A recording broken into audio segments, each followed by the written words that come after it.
Quando o vento sopra, eu posso ouvir. Quando a chuva cai e molha, eu posso sentir que Deus está em tudo.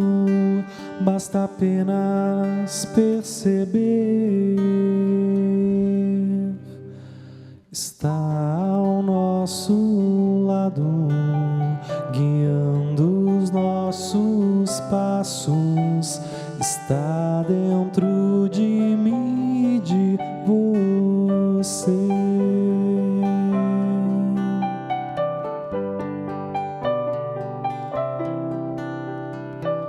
Não existe apenas para Deus um lugar. Ele habita os corações de quem se deixa amar. Olhe tudo à sua volta, então vai perceber que Ele está ao nosso lado, guiando os nossos passos. Está dentro de mim e de você. Está dentro de mim e de você. Está dentro de mim e de você.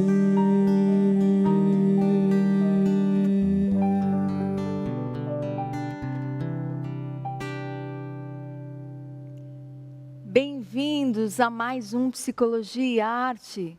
E agora nós estamos no dia de hoje com convidados ilustríssimos, esses jovens do Versículo de Fé. Muito obrigado, amo esse violino, amo a letra de vocês. E é interessante porque o tema de hoje vai falar sobre família. E eu convidei eles justamente porque eles são filhos dessa faixa etária que estaremos abordando hoje. Com a nossa convidada Janete Miotti Chontec, pedagoga, presidente da Pastoral Familiar de Curitiba, também secretária de Educação do município de Araucária. Então, muito bem-vinda, vai estar podendo contribuir no dia de hoje. E a nossa comentarista, mais uma vez presente no nosso programa. Obrigada pelo convite novamente, adorei. Que bom, e vai estar falando de arte, incrementando o nosso programa, né? Com o tema que estaremos colocando. Sim. Que difícil é o nosso mundo. Como é educar esses filhos? Como é plantar valores em jovens como esses do Versículo de Fé, que fazem letras maravilhosas, tão cheias de sentido?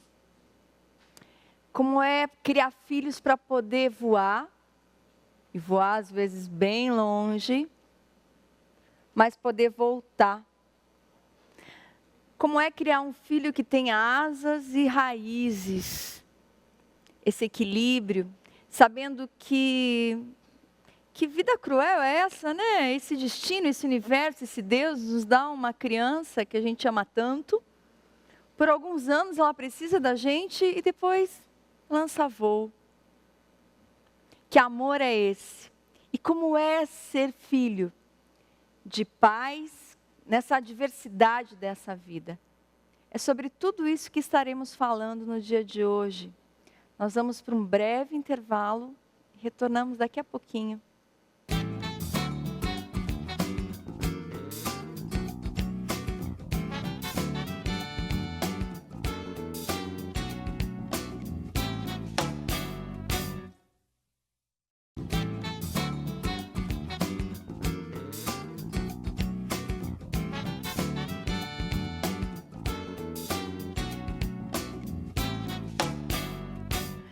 Voltando ao Psicologia e Arte, com o tema família, educação de filhos, filhos que já estão entrando na maturidade. E estamos aqui como entrevistada a Janete Miotti Chontec, que no primeiro bloco eu disse que é presidente da pastoral, mas eu errei, me perdoem. É coordenadora junto com seu marido, da Pastoral Familiar de Curitiba. Nos explica como isso funciona, como é a pastoral, Janete? Olá, Adriana, obrigada pelo convite. É uma honra participar de um programa que traz um tema tão importante como a família e a educação dos filhos. Então, na Arquidiocese de Curitiba, nós temos 12 comissões de trabalho, que agregam pastorais, movimentos e serviços. A Comissão Família e Vida, ela agrega a pastoral familiar, os movimentos familiares e outros organismos de apoio à família e à vida.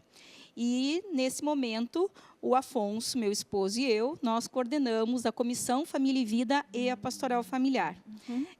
A gente tem um compromisso na Arquidiocese já há 3 anos nessa função. Vamos ver se logo a gente passa o bastão para alguém que esteja também disposto a ir seguindo em frente. Embora a gente não faça nada sozinho, tem pessoas maravilhosas que fazem parte da equipe de trabalho, tanto da pastoral quanto dos movimentos. Como pedagoga, Janete, eu gostaria que você situasse um pouquinho a minha, a Verônica e as pessoas de casa, qual é a tua concepção de educação?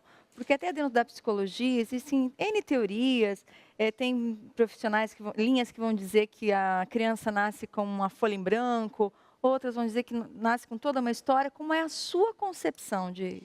Então, Adriana, primeiro eu quero dizer que não precisa ser pedagoga para fazer pastoral familiar. Aliás, para fazer pastoral alguma, né? Eu hoje você está com as 2 missões aqui no programa, né? Exato. Acúmulo de funções aqui. E daqui a pouco vem como mãe também, então se prepare. Então tá bom. Então, a minha formação de pedagoga, né, me levou para um caminho, para uma concepção de educação que traz na base a ideia de que nós somos seres históricos, culturais, sociais, né? E, por isso, a gente não é um produto, uma coisa dada, pronta, assim como a história não é. Né? A gente está construindo a história o tempo todo, o mundo está em movimento, a sociedade está em movimento. E talvez a pergunta básica, que seja aquela que desacomoda dentro dessa concepção de educação e, portanto, de história e de sociedade, é por que as coisas são assim? A resposta mais comum é porque sempre foram. Mas a gente tem que entender que elas nem sempre foram como são, né? E que, portanto, podem ser diferentes. Toda a realidade pode ser transformada, pode ser mudada. E nós, seres humanos, somos os protagonistas dessa transformação. E depois a gente conta um pouquinho mais. Eu sei que você tem uma série de coisas para me perguntar, né? De como que é ser protagonista, baseada em que plano. Então, quer dizer que se o filho chegar e te perguntar alguma coisa, a tal da resposta, por que não? Porque é assim, não serve na sua casa, não serve, né? Nunca serviu, nunca serviu, né? Desde que aprenderam a falar e as coisas, querendo saber as coisas da vida, as coisas do mundo, lógico que a gente não enche a cabeça da criança com longos discursos. A gente fala de uma forma e no tanto que eles possam entender, compreender sem nenhum choque, não é?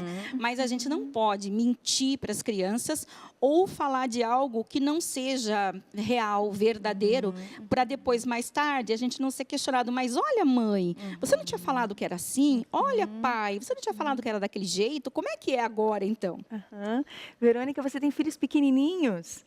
Tenho, sim, tenho 2, a Alice e o Francisco. E você vem de uma cultura também japonesa, e eu estava lendo um e-mail que você passou para a nossa produtora Andréia, dizendo a respeito dos filmes, que estava difícil achar filmes relacionados ao tema família, Exato, que não fossem japoneses. Eu fiquei curiosíssima com a sua colocação. Pois é, eu fiquei espantada com isso também, porque o tema é muito abrangente, né? Eu pensei, vou encontrar muitas coisas, mas sobre valores familiares, coincidentemente, os melhores exemplos eu encontrei na cultura oriental. Dá um exemplo. Sobre o respeito aos professores, sobre os filhos que respeitam os pais, a família unida que respeita a individualidade, mesmo sendo criança, porque normalmente criança não tem voz, né? Então, na hora que eu fui fazer a escolha, eu ainda falei para Andréia, eu falei, Andréia, só tem da cultura oriental, quero colocar uma coisa mais variada, né?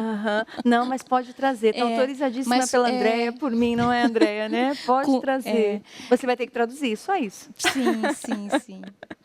Mas, muito bom. Eu não sei se é para colocar agora a Pode questão. Colocar, aproveita. Então, eu separei um pintor chamado Manabu Mabi.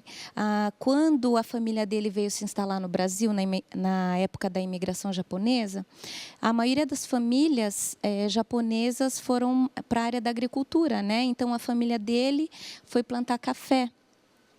E ele, assim que ele ficou adolescente, ele demonstrou gosto pela pintura. Então, ele tem um livro maravilhoso que se chama Chove no Cafezal, que ele dedica toda a obra dele, artística, à chuva. Porque, graças à chuva, ele não precisava ir para a lavoura e ele podia pintar. Então, foi um exemplo assim, que recebeu muito apoio do pai, né? Imaginando que fosse uma pessoa que não tivesse grande estudo, né? Uma pessoa humilde, simples, lavrador, mas que apoiou profundamente a carreira do filho. Que lindo, que lindo. Bem... E quantos exemplos de que a gente vê e quanto é importante esse apoio dos pais para uma carreira, para vocação, para uma missão, para um apostolado. Janete, por falar nisso, né, de apoio às aventuras do filho, seus filhos são bons em esconder coisas de você?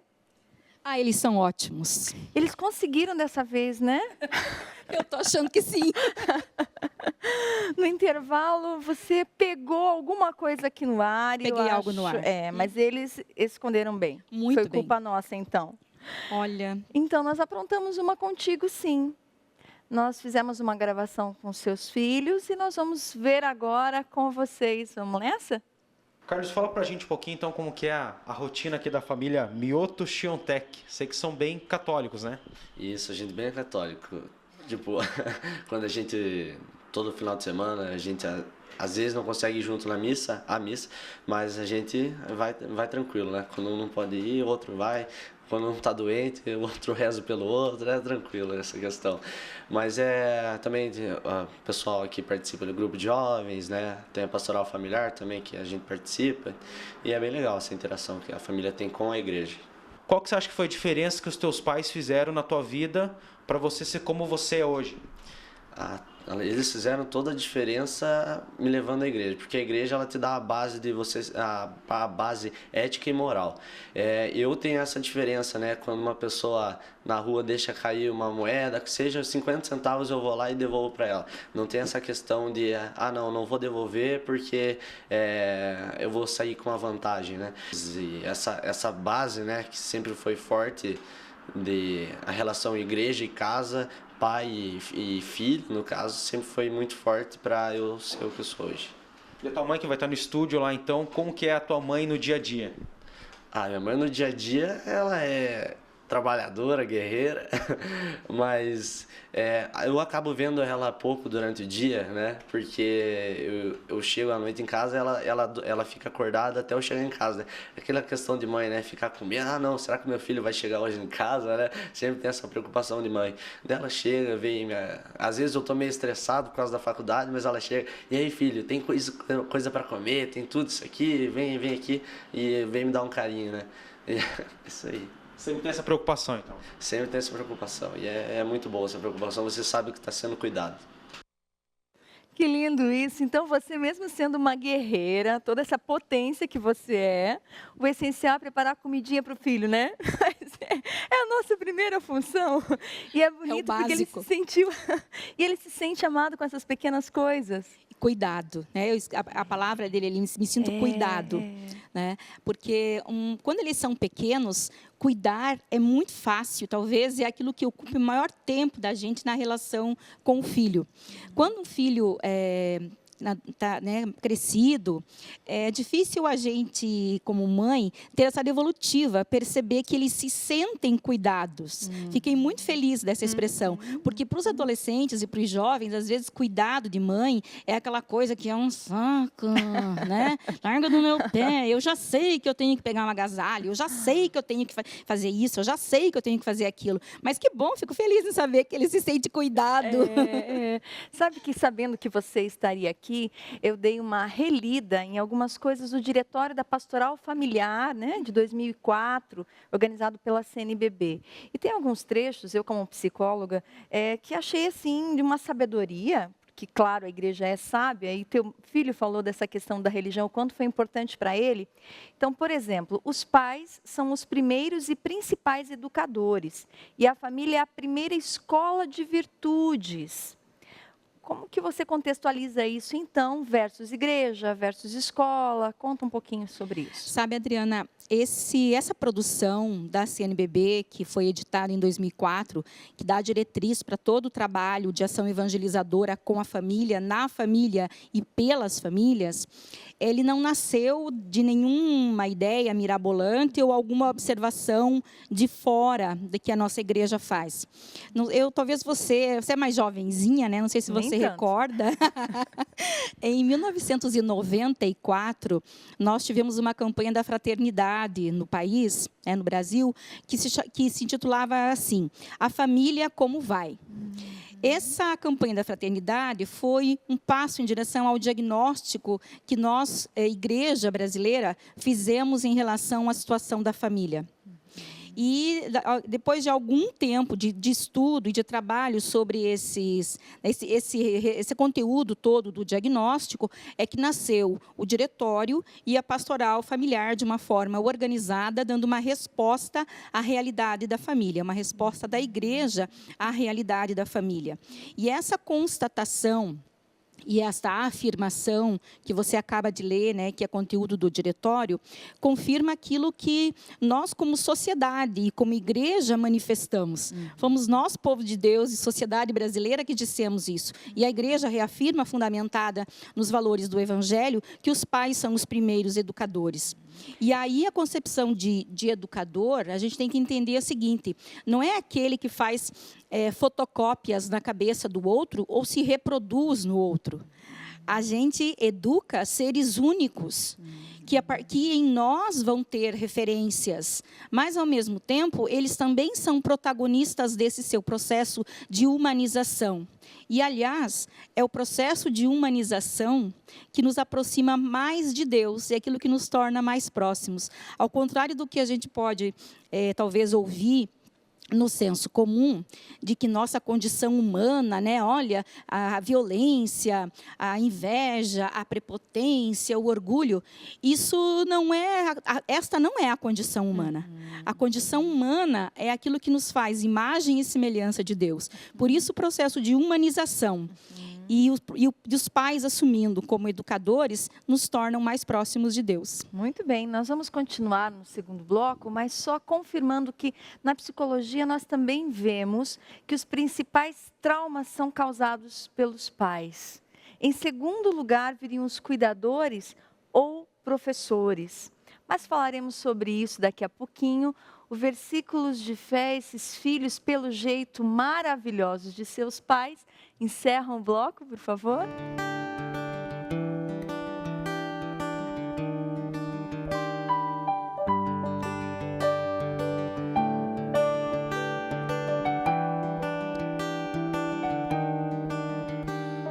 Sei que nada traz mais paz em mim do que o seu perdão. Penso em tudo que me fez e faz, eu busco essa paixão. Tudo que eu preciso eu recebo de você. Por isso estou aqui para esclarecer que eu te amo sim. És meu melhor amigo.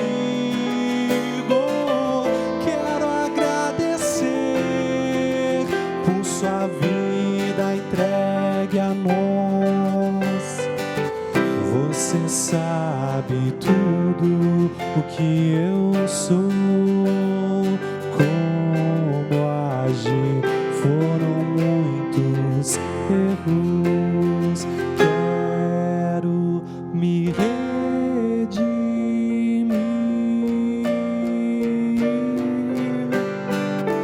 Eu te amo sim, és meu melhor amigo. Quero agradecer por sua vida entregue a nós. Você sabe tudo o que eu sou, como agi, foram muitos erros. Quero me redimir.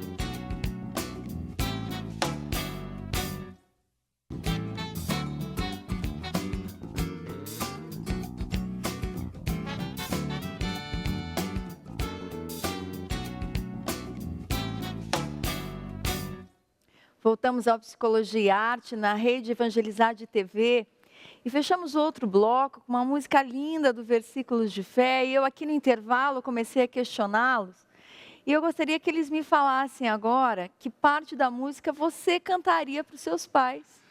Né? É engraçado a gente pensar como...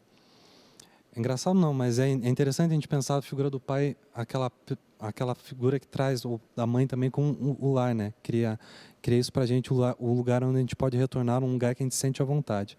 Então, alguns flashes da música a gente pode ter isso, é tanto o início dela, né?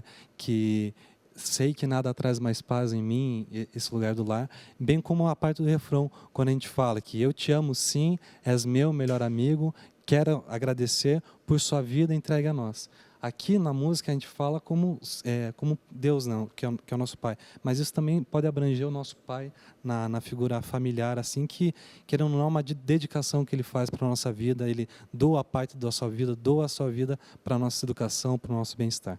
Posso te perguntar o que seus pais fizeram de positivo que faz com que você fale isso hoje? Eles fizeram tudo, né? Como a Janete falou, né? Nós somos um produto histórico, né? Tudo que eles fizeram durante toda a minha vida tornaram o que eu sou hoje aqui. Seja insistir para ir na missa, às vezes quando a gente não queria quando criança, né? Mas 1 hora lá o padre falando, até a hora a gente consegue entender a importância da missa, valorizando, né? Tô entrando numa banda de rock, é rock católico, mas rock, meu pai não gosta de rock. Mas rock, você vai entrar lá para fazer esse som? Pai, mas é para Deus. Vai lá, né? Temos aí 10 anos de história e ele sempre incentivou. Que bom, obrigada. Verônica, você separou para a gente um filme. Nos conta um pouquinho. Então, é um filme chamado Billy Elliot, do Stephen Daldry. E é sobre um menino, a história de um menino que ele lutava boxe, a mando do pai. O pai era minerador e no mesmo lugar onde ele fazia boxe havia um estúdio de balé. E ele se interessa pela dança. Só que em nenhum momento ele quer contar para o pai, né, que ele começa a dançar. Ele conquista a professora começa a dar aula para ele, sem que os pais saibam. E o trecho que a gente separou foi quando o pai descobre que ele faz balé, o qual o pai tem preconceito, né? E o filho confronta, mostrando o seu talento, a sua habilidade. Vamos ver um pouquinho, então? Vamos para o VT.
son.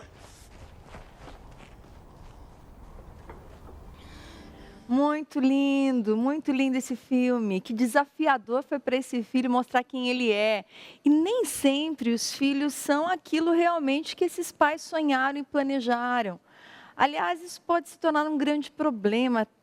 Tem uma frase que eu gosto muito, que vem de um livro que se chama A Vida Não Vivida. E às vezes os pais não viveram determinados momentos de sua vida e querem projetar nesse filho aquilo que, na verdade, ele não viveu. Só que às vezes o filho quer absolutamente um outro caminho, absolutamente uma outra coisa, e isso precisa ser respeitado. Janete, você passou por alguma situação dessas com seus filhos? Olha, desde que eles estavam na barriga, né, desejados, esperados, a gente, como pai e mãe, a gente tem sonhos para os nossos filhos. O primeiro impacto, o primeiro choque, né, quando os filhos nascem e se apropriam da fala e tomam decisões, por menores que sejam, e a gente percebe que eles têm um jeito único de ser, esse é o primeiro choque. Né? Pai, a gente não nasce sabendo ser pai e mãe, a gente só nasce sabendo ser filho, né? E olhe lá ainda, né? Então, mas aí, e permitindo que eles sejam eles e façam escolhas. Isso significa que a gente tem que estar presente, mas ao mesmo tempo não pode ser uma presença sufocante, que diminua-os como pessoa ou que a gente transfira para eles os nossos sonhos. Eu aprendi muito com uma pessoa que eu admiro muito, né? Principalmente em relação ao meu filho. A gente, mãe, tem uma relação estranha com filhos homens. Parece que a gente tem que... A mulher, a gente sabe que tem que cuidar, é companheira, né? A gente tem uma cumplicidade.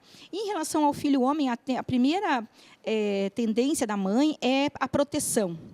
É achar que vai ter que cuidar dele para o resto da vida. Né? E aí ela olhou para mim assim, escuta, larga, ele não é teu, ele não te pertence. Você toma uma, né? Falou, acorda para a vida. Então, a vida é uma escola. Né? A paternidade, a maternidade é uma escola.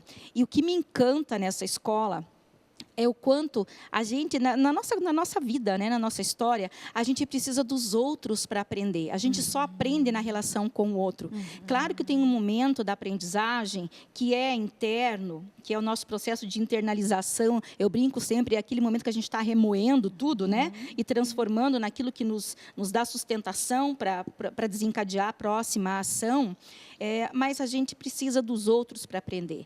E a gente precisa de pessoas também que façam a mediação entre as coisas que o mundo nos oferece para a gente se apropriar e aquilo que realmente a gente consegue construir com o que se apropriou. Então, e os pais têm um papel mediador, porque nós não estamos formando pessoas genericamente. Nós formamos pessoas que são cidadãos, que serão profissionais, que serão líderes, né, ou que são líderes. Então, a gente precisa aprender, isso a gente aprende a respeitar, Adriana, a conhecê-los, né? Saber que são únicos, e a gente aprende a ser pai e mãe com eles também. Ótimo. Eu tenho mais um pedacinho de surpresa para você. Agora vem a filhota. Deus. Se prepare. Vamos ver a Carolina agora? Você, como filha mais velha, fala um pouquinho como que é a tua relação com a tua mãe. Bom, como ele falou, acho que a relação sempre da minha mãe foi uma relação de muito de ter cuidado com a gente. Apesar de ter uma rotina bem corrida, trabalhar o dia inteiro fora, sempre liga pra gente, se a gente sai, que horas vai, que horas vem, pra onde que vai, pra ter uma noção do que a gente tá fazendo, com quem a gente tá sempre conectada, digamos assim, com a gente, sempre tenta estar presente. Uma relação sempre teve de muito carinho. Né? Meus pais sempre foram, não vou dizer que não eram rígidos, sempre foram rígidos, mas sempre com muito carinho e sempre deram muita atenção pra gente. Então, acho que isso é o que mais descreve a relação da gente com eles. E o que você acha que esse envolvimento com a igreja desde pequena mudou na tua formação, que fez a mulher que você é hoje? Olha, assim como o Carlos falou, eu acho que hoje o meu senso moral e toda a ética que eu trago comigo vem da Igreja Católica. E ter isso vindo, né,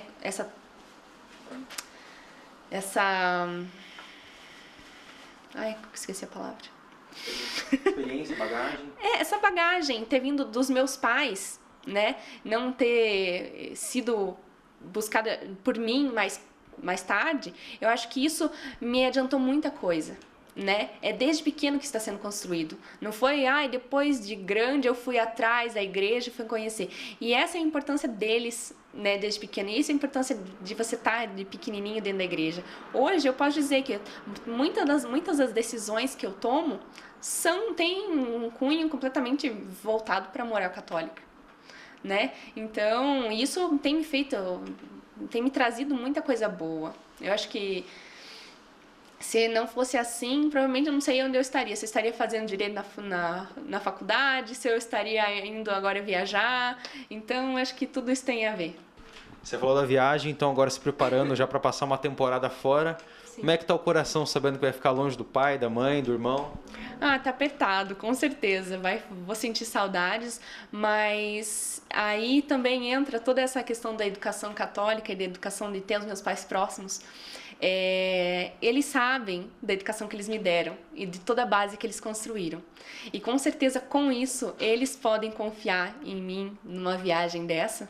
E eu também estou tranquila porque eu sei que eu tenho condições de avaliar as situações ao meu redor e poder decidir as coisas sozinha numa viagem para o exterior. Então, para tua mãe que pode estar assistindo agora com você já na Espanha, o que você diria para ela? Pode ficar tranquilo que você me ensinou bem. E um beijo, estou com saudade já. Muito lindo, né? Pode ficar tranquilo. Mandou bem, não é, Janete? Mandou bem nessa história. Mas eu fiquei sabendo de uma coisa também e admiro você por isso. Quando essa menina era pequenininha, num desenho em que ela desenhou a família, ela desenhou o pai e ela no parque. E aí você perguntou, e cadê a mamãe? E a mamãe está trabalhando. E você deixou de trabalhar um período, deixou a carreira um pouco de lado. Se arrepende disso ou valeu a pena? Não, de forma alguma. Eu tenho certeza que fiz a escolha e tomei a decisão mais acertada. Porque por isso que eu falei que a gente aprende com eles, né? Nesse exercício da maternidade, a gente aprende com os nossos filhos. E para isso a gente precisa aprender a ouvi-los, a percebê-los, né? E o que ela estava me dizendo, você está ausente, mãe, acorda para a vida, né? Você está ausente. Então, a decisão que eu tomei foi a melhor. Pude acompanhá-los por um tempo, nunca deixei de trabalhar, mas diminuí o horário de trabalho, para depois, num momento, poder voltar, né, numa carga horária maior. Mas uma coisa que, observando a fala da minha preciosa Carolina, né, saudade, faz uma semana só que ela está fora. E vai ficar 6 meses fora estudando, numa universidade na Espanha. Mas eu estou muito tranquila, estou muito orgulhosa dela, na verdade. É uma coisa que ela falou, né, da questão de que nós apresentamos a fé, né, e educamos na fé. Mas eu quero deixar claro o seguinte: quando pai e mãe fazem isso e tem um papel de fazer isso, de educá-los na fé, não significa simplesmente dar uma religião por tradição para os filhos. A gente precisa, sim, saber que nós temos uma tradição, e tradição não é uma coisa pejorativa, ao contrário, é a nossa história e tem uma construção, mas nós precisamos, nós mães, né, e pais, precisamos dar significado para essa tradição, para que os nossos filhos entendam por eles mesmos qual é o significado que tem a religião na vida deles. Posso fazer uma colocação? Eu acho que você vai poder fazer essa colocação no próximo bloco. Desculpe, Verônica, guarda aí, porque agora nós vamos pedir licença para o Versículos de Fé. Eles não vão encerrar esse bloco, porque uma duplinha muito legal vai encerrar esse bloco, com uma letra de música que em português fala assim: ultimamente eu tenho perdido o sono. Eu quero parar de contar os dólares e quero contar estrelas. Não acredito. Vamos lá.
Estamos voltando à Psicologia e Arte na TV Evangelizar. E no outro bloco, a Verônica gostaria de ter feito um comentário e nós não tivemos tempo. Então, por favor, Verônica, contextualize. Então, a Janete estava dizendo, né, do exemplo que ela passou para os filhos como uma tradição, né, uma tradição de família. O que eu gostaria de dizer assim, que antigamente, né, a gente tinha uma disciplina escolar que era educação moral e cívica e que hoje não existe mais. E que esse papel ficou para a família e para a religião. Uma família que tem a religião por trás, ela tem mais estofo, ela tem mais bagagem, ela tem uma maior consistência em sua educação, né? Agora, quando isso fica meio solto, perde-se a estrutura, perde-se os valores. E não só na questão familiar, mas também quando a gente pensa numa instituição, as instituições que são centenárias, são as instituições que elas têm uma filosofia religiosa por trás dela, porque dá essa bagagem, essa consistência, esse estofo. Eu me preocupo muito quanto a essa questão até dos valores, e uma das coisas que nessa idade é muito vivido, enfim, são questões da própria sexualidade.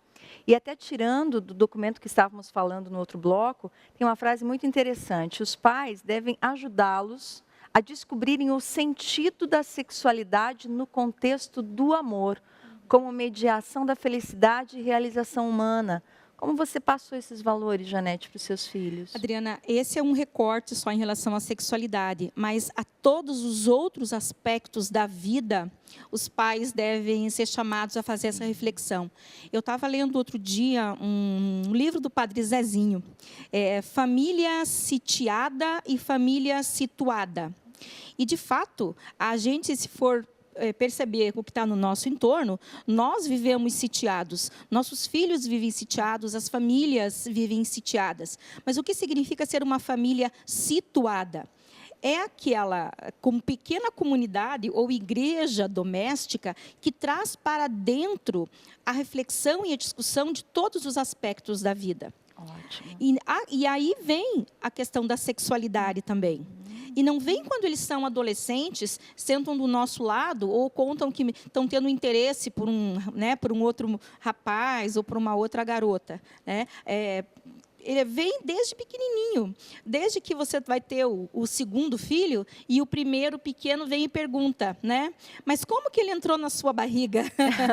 E depois de uns meses ela pergunta, como que ele vai sair? E aí você vai explicar e dizer com muito amor. Com amor. A base para tudo isso é o amor. E mais, a natureza humana, né, o corpo da gente, dotado dessa sexualidade, né, nós somos, nas mulheres e homens, é uma expressão maravilhosa do amor de Deus por nós. Então, não há por que distorcer isso ou deixar de falar, deixando para depois. É desde pequenininho que a gente traz isso. Eles precisam se entender como homens e mulheres plenos na sua capacidade de amar e de se amar. E isso é passado pelos pais, porque infelizmente na maioria das escolas o que eu observo é a preocupação em cuidar da proteção do corpo. Quem dera se fôssemos só corpo, somos psicológicos, somos alma. Então o pai às vezes está tão preocupado nessa proteção do corpo e não entende que uma vida sexual na adolescência vai causar estragos psicológicos que é para o resto da vida. E às vezes os pais me perguntam, até desculpa te cortar, mas às vezes me perguntam numa palestra para adolescentes, qual é a idade certa do adolescente ter a primeira relação sexual? Eu digo, nenhuma. Ele mal sabe manter a roupa correta no guarda-roupa, como dar conta dessa sexualidade que é muito mais ampla do que determinadas instituições acabam passando. Muitos casais não dão conta da própria sexualidade. Quantos problemas a gente tem quanto a isso? Falar da proteção do corpo para o filho não significa necessariamente falar na adolescência. A gente tem no nosso país números alarmantes de crianças que são abusadas, né? E são muito pequenas. A gente precisa, desde que eles são pequenos, ensinar que o nosso corpo precisa ser cuidado, protegido, né? E que, embora aquilo que primeiro vai estar presente na relação com o outro é o corpo. A gente tem que cuidar dele como um todo. Não podemos nos reduzir, né, reduzir o corpo dessa expressão tão linda à genitália e achar que a única relação que tem risco para os nossos filhos é a relação sexual. Exatamente. Gente, quero te fazer a seguinte pergunta. O que você aprendeu com seus pais e o que você teve que desaprender que veio de seus pais? A teologia do medo. Explique melhor. A nossa história é marcada por isso, né? Por essa teologia de um Deus que vai te castigar se você fizer isso ou aquilo, né? Eu lembro de uma música, quando eu era pequena, que eu ia, né, pequenininha para a igreja, para a catequese, diz assim: cuidado, olhinho, o que vê. Nossa, eu lembro dessa música. Cuidado, mãozinha, o que pega. Então, assim, nem lembro se o ritmo é esse. Mas, assim, perceba para uma criança que coisa medonha é isso. Cuidado com o que você vê, com o que você ouve, né? O nosso Pai do Céu está olhando para você. E tudo bem, eu sei que os meus pais têm uma formação religiosa anterior ao Concílio Vaticano II. Exatamente. Mas esse foi o meu desafio, quer dizer, me apropriar do próprio conhecimento que a minha igreja produziu sobre ela. E a nossa igreja é rica em conhecimento a nos oferecer sobre ela. E aos avanços que ela mesma faz, as superações que ela faz. Então, eu conheci um Deus de amor, um Deus que é um pai amoroso, né? Mas eu me permiti fazer essa busca. Então, como é que pode um pai, né, que castiga, mas que também ama? Então, assim, essa foi a superação que eu tive que fazer no meu caminho dentro da religião. E é lógico, já apresentar essa figura de amor para os meus filhos. Que bom, Janete. E é interessante, né, a fase mesmo da adolescência. A gente pega, quando criança, todos os tijolos, né, entre aspas, de informação que esses pais nos dão, de valores, etc. Na adolescência, a gente despeja, para não dizer uma palavra um pouco pior, todos esses tijolos no chão e tem uma fase em que você não quer saber de nada disso. A maturidade só se atinge quando a gente olha para cada tijolo desses e diz, não, esse realmente eu não quero, como esse medo.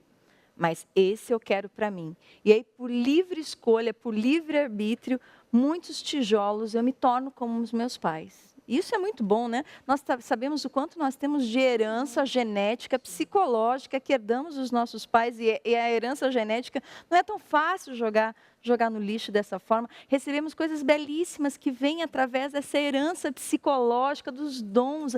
A arte não tem os dons que a gente já herda, a veia artística que vem dos pais. Vocação a gente herda. Nossa, eu não sei por que eu não fui freira, porque teve 9 irmãs que se tornaram freiras, da mesma família. Então, é bonita essa vocação que se espalha, assim como, infelizmente, herdamos determinadas Adriana, coisas negativas. Você herdou essa vocação, mas você manifesta ela de outra maneira, né? Obrigada, Verônica. E é incrível a gente perceber o quanto é necessário essa desconstrução que nós fizemos, né, na nossa adolescência, na juventude, os nossos filhos fazem. Porque não dá para a gente vestir a roupa do outro, quer dizer, se apropriar da construção que o outro fez para a sua vida. Nós temos que fazer a nossa própria construção. E, neste momento, né, da idade dos meus filhos, de quem tem filhos, adolescentes, jovens, aquilo que a gente tinha que fazer trazendo-os pela mão, a gente já fez.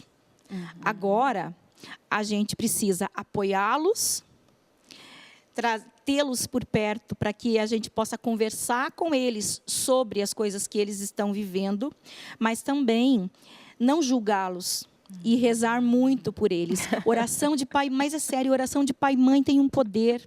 Tem um poder até de mudar vento. Eu era jovem, queria voar de asa delta, estava de férias no Rio de Janeiro, por 3 vezes mudava o vento e eu não pude pular de asa delta ainda. Liguei para o meu pai, né? Não contei que eu ia pular de asa delta. Liguei, então, pois é, estou meio frustrada porque não pude pular de asa delta. E ele do outro lado do telefone, graças a Deus, Deus ouve as minhas orações. Aí eu entendi. Gente, é uma alegria ter tido vocês do meu lado. Janete, uma alegria mesmo. Obrigada por ter cedido esse dia para estar conosco. Verônica, mais uma vez, grata por estar dando toda a tua contribuição. Imagina, eu que agradeço, Adriana. Versículos de fé, esses filhos maravilhosos. Um dia a gente coloca vocês e os pais aqui para ver o que eles falam de vocês, né? Muito obrigado pelo talento. Vocês sabem que eu sou fãzaça de vocês. Valeu, obrigado. Né? E você também faz parte de tudo isso daqui. Nessa nova temporada nós queremos vocês também participando desse programa. Manda vídeo, foto de coisas que vocês descobrem nessa vida. Manda sua arte, manda sua história. Afinal de contas, viver é uma arte. Até o próximo programa. Para mandarem, psicologaadriana.com. Estou esperando vocês, viu? Até logo.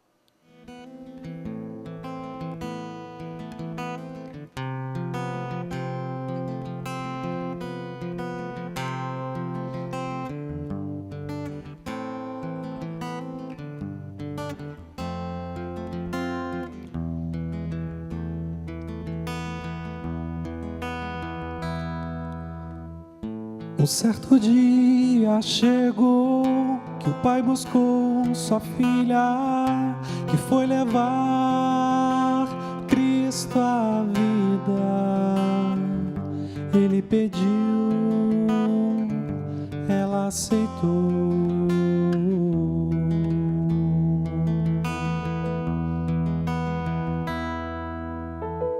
Diante da graça que teve, pariu um menino Deus, que trouxe a luz aos novos tempos. Ela o guiou e então silenciou.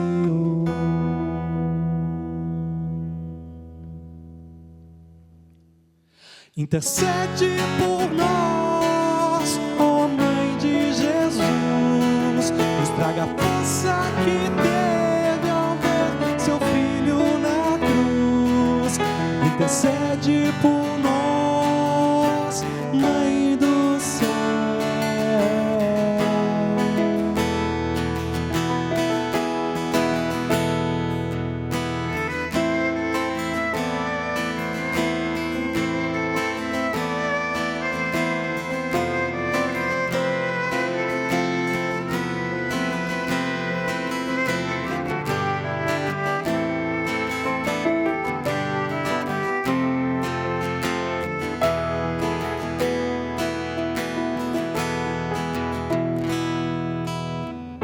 Entregue a Deus prometeu e a sua dor consolou, permaneceu firme aos seus pés. Ele partiu, ela o seguiu.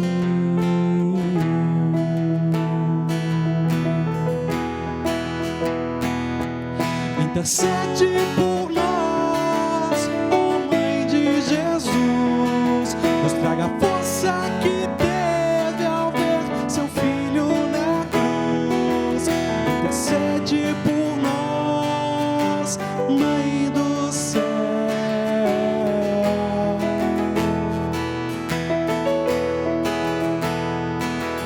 Intercede por nós.